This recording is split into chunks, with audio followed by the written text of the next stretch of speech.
Caibidil a dteanga. Thosaigh sé Lord lá a parabal. Rinne fearr fionghart a Plantaíodh, fála chur timpeall ceantar chulthacht don agus tar thógáil, chur chús an sin chun cuireadaí é, agus chuaigh sé in an gríogaíoch. Nuair a bhí an Caesar an chur sé servisa ua go dtí an cuireadaí chun a chéan de thorú don fionghart a eall. A rug siad bhuail é as chur chun súil folú é.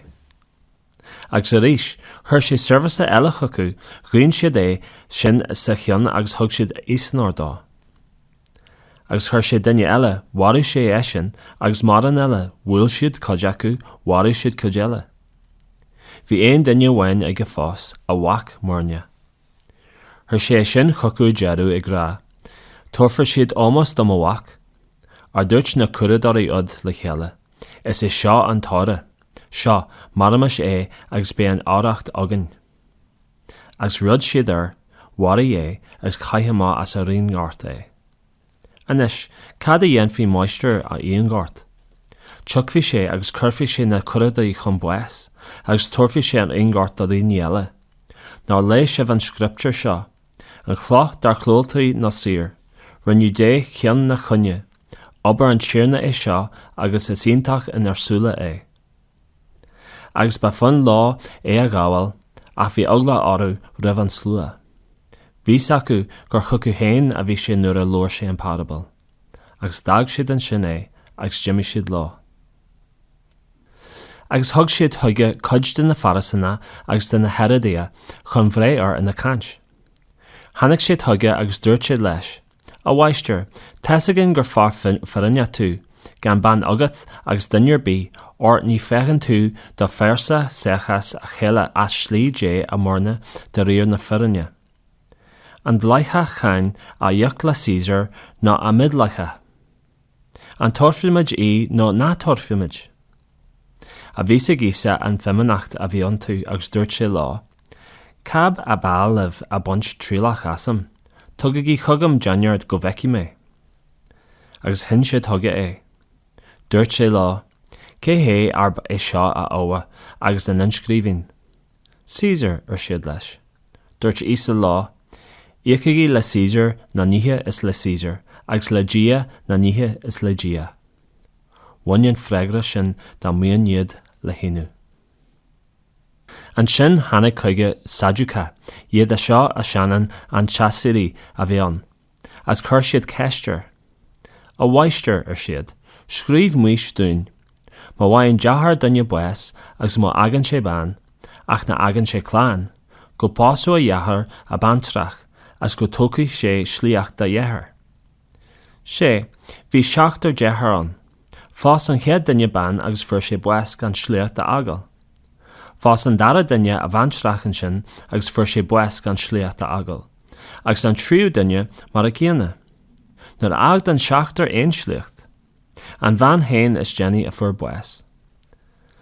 San eisirí, nuair a irí siad a ríis, cé acu a mé an ban ina ban chéile aige, or bhí sé ina ban chéile ag an seachtar.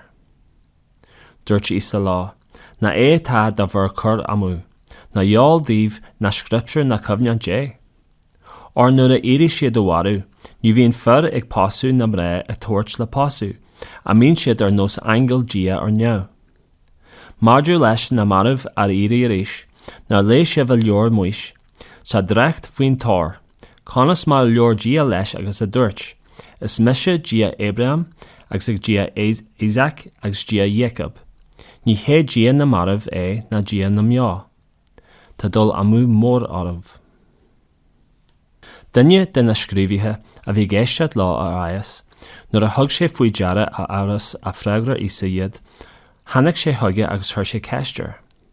Cén chead aithne de na hainse go léir. Dreigar ísa, seo í an cheadchan. Clúin ó Israel an tíirne ó dhia is éon tíirne an, as graú tú do chiarna dia ó do chrí go thomlan, agus ó do anam go amlan, agus do agne go thomlan, agus do neart go thomlan. Seo í an darachan. Graú tú do chóirsa mar thu féin. Níl aithne eile is mó na iad sin. Dúirt an scríbhí leis. maith an leor tú a bhaistir. Dúirt tú le foirne gur éon agus na bhfuil éon neach eile an ach é.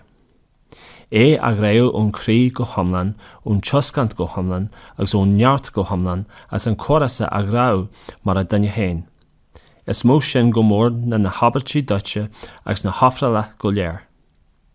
Nuair a tháinig Ísa go leor sé go ciallmhar, dúirt sé leis, ní fada thú ó riacht dé. Ní raibh sé de misne ag éon duine ceist a chur ar a sin amach.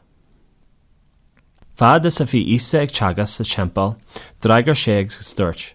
Conas is féidir leis na scríbhithe a rá gur amach dá Davidh an Christ. Is é Davidh féin a dúirt faoi luí an Spiorad Naomh, dúirt an tíirne le mo hiarna, sí or mo dheis, nó go corfaí mé do naimhde mar stáil faoi do chosa. Glúin Davidh féin tíirne ar, as cad a bhar in amach dá é, deist an slua mór leis le hathas. Dúirt sé in na hagast. Seachnagí na scríbhithe, an drám arb áil lá bheith ag siúil timpeall san na robbí fada, as go méfi ag banú daobh sna heisin na poblí, agus na príomhsíthe an acu sna synagoga, agus na príomhthálaigh ag na phláinne. Iad sin na daine a Indian tithe na bantra ar sca a bhí ag genú uainn fada, is tíre a bhré ag gheoí siad. Hí Ísa síos as cóir an cheiste, agus bhí sé ag fearre ag an slua ag chur airgad is seas a cheiste, as chur a land na daine saibhre mar na steán. Agus tháinig bantra gealbh agus chaisí iste dheachéanog is é sin fiorlainn.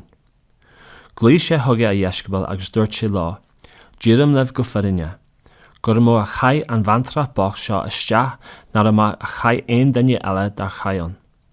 Áiristean íomacha a bhí acu a chaid an codeile iste, a chaid siise iste as an thurasa ar ó ici go léir, a cod den síl. Bisa